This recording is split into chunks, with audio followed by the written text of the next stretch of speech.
سامنے وقار آپ حضرات درس حدیث سماعت کر رہے ہیں، اور بالخصوص ہم درس حدیث کے اندر زکوٰۃ کے مسائل اور اس کے فضائل آپ کے سامنے بیان کر رہے ہیں۔ کل ہم نے آپ حضرات کے سامنے زکوٰۃ کی کچھ شرائطیں آپ کے سامنے بیان کی تھی۔ انہی زکوٰۃ کی شرائطوں میں سے ایک شرط یہ بھی ہے کہ دین سے فارغ ہونا۔ کل ہماری جو گفتگو تھی وہ یہی ختم ہو گئی تھی کہ اس پہ قرضہ نہ ہو۔ اگر قرضہ نکالنے کے بعد اس کا نصاب باقی نہیں رہتا تو اس پر زکوٰۃ واجب نہیں ہوتی۔ لیکن ہاں، اگر آپ کی رقم کسی اور فریق پر ہے اور وہ رقم آپ کو ملی نہیں ہے، جب تک وہ رقم آپ کے قبضے میں نہیں آ جائے گی اس وقت تک اس رقم کی آپ پر زکوٰۃ واجب نہیں ہوگی۔ آپ اس کے مالک تو ہیں لیکن آپ کے ملک میں نہیں ہیں، آپ کے قبضے میں نہیں ہے۔ ہاں، اگر 15-20 دن میں آنے کی امید ہے اور 100% یقین ہے کہ بھی آ جائے گی، مہینے بھر میں آ جائے گی، تو پھر اس رقم کی زکوٰۃ آپ پر واجب ہو جائے گی۔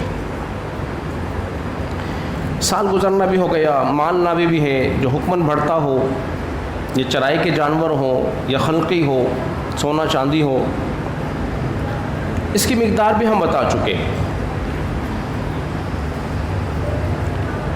اگر زیورات کی مالک بیوی ہے، بڑی اہم بات جو اس سے ذرا تر لوگ بے خبر ہیں۔ اب وہ پوچھا جاتا ہے کہ میری بیوی کے پاس زیورات ہیں، اس کی زکوٰۃ کون دے گی؟ کس پر واقف ہوگی؟ شوہر پر ہوگی کہ بیوی پر ہوگی؟ اگر بیوی ان زیورات کی مالک ہے تو پھر بیوی پہ ہی زکوٰۃ ہوگی، اور اگر شوہر مالک ہے تو پھر شوہر پر ہوگی۔ یا اگر شوہر نے صرف اور صرف اس کو بطور استعمال کے دے رکھے ہیں، جس طرح ہمارے عرف ہوتا ہے صرف استعمال کے لیے، مالک نہیں بنایا جا رہا، اگر مالک بنا دیا گیا ہے، اس کے زیورات، اس کے بعد جو نقدی ہے، جو روپے ہیں، پیسے ہیں، وہ خود مالک ہے، تو پھر بیوی ہی زکوٰۃ ادا کرے گی، نہ کہ شوہر ادا کرے گا۔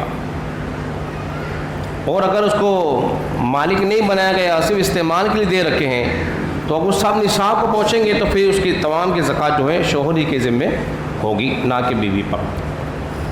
حضرات محترم، کسی کے پاس اگر ہیرے ہوں، جواہرات ہوں اور بہت سارے ہوں تو ہیرے جواہرات پر زکوٰۃ واجب نہیں ہوتی، اگرچہ لاکھوں کروڑوں کے ہوں۔ لیکن ہاں، اگر مال تجارت کے لیے اس نے خرید رکھے ہیں، وہ کاروباری اس کا کرتا ہے، اب اس پہ زکوٰۃ واجب ہو جائے گی۔ اسی طرح ساتھ ساتھ کسی کے پاس مکان ہو اور ایک سے زائد مکان ہو اور ہو رہنے کے لیے، وہ چاہے کروڑوں روپے کے ہوں، کی مالیت کے ہوں، اس پہ زکوٰۃ واجب نہیں ہوگی۔ یہ اس کی حاجت اصلیہ ہے۔ اسی طرح اس کے پاس گاڑی ہوں، بڑی بڑی گاڑیاں ہوں، ایک سے زائد گاڑی ہوں، تو وہ بھی اس کی حاجت اصلیہ ہے، اس پہ زکوٰۃ واجب نہیں ہوگی۔ ہاں، اگر کسی نے مکان خریدا اور مکان خرید کر کرائے پر دے دیا، اب اس کی میں 2-3 صورتیں آپ کے سامنے بیان کرتا ہوں۔ ایک وہ شخص ہے جس نے ایک مکان خریدا تو کرائے پہ دے دیا، اس کی جو آمدنی حاصل ہوتی ہے وہ اس سے اپنا گزارا کر لیتا ہے، اس کے پاس بچتا ہی کچھ نہیں، اس کا گھر کا گزارا جو ہے اسی آمدنی سے ہوتا ہے، اس کے پاس بچتا کچھ نہیں، تو لہٰذا اس پہ زکوٰۃ واجب نہیں۔ ایک صورت تو اس کی یہ ہے۔ ایک شخص وہ ہے جس نے مکان کرائے پہ دے رکھا ہے، وہ ساتھ ساتھ مزدوری بھی کرتا ہے، ساتھ ساتھ مزدوری کر رہا ہے، جو مزدوری کرتا ہے اس سے اپنا گھر چلاتا ہے، اور جو کرایہ وصول ہو رہا ہے وہ جمع کرتا ہے، اور اس کا وہ کرایہ کا نصاب کو پہنچتا ہے، تو پھر اس پہ زکوٰۃ واجب ہو جائے گی۔ تیسری صورت کہ ایک شخص نے مکان کرائے پہ لیا ہوا ہے، مکان کرائے پہ لیا ہوا ہے، خود بھی رہتا ہے،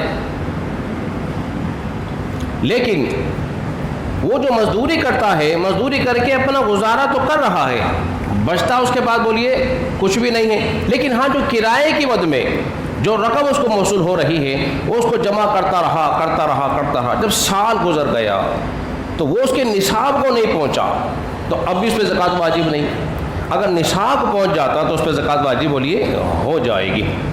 جس کے پاس پرائز بانڈ ہیں، جس کے پاس پرائز بانڈ ہو تو پرائز بانڈ بھی چونکہ نوٹ کی ہی شکل میں ہے تو اس پہ بھی زکوٰۃ واجب بولیے ہو جائے گی. اسی طرح کسی نے ایڈوانس کی رقم لے رکھی ہو اور یہ چونکہ ایڈوانس جو ہوتا ہے یہ بطور قرض کے ہے، اسے قرض ادا کرنا پڑے گا تو اس پہ زکوٰۃ واجب بولیے نہیں ہوگی. اگر فی الفور سے دینا ہے تو زکوٰۃ واجب نہیں ہوگی، اور اگر اس کو کئی سالوں میں دینا ہے تو پھر اس کو نصاب میں شامل کرنا پڑے گا. جس سال دینا ہوگا اس سال کی اس پر زکوٰۃ واجب ہوگی. اللہ رب العزت کی بارگاہ میں دعا کریں کہ اللہ تعالی ہم سب کو سمجھنے اور عمل پیرا ہونے کی توفیق عطا فرمائے.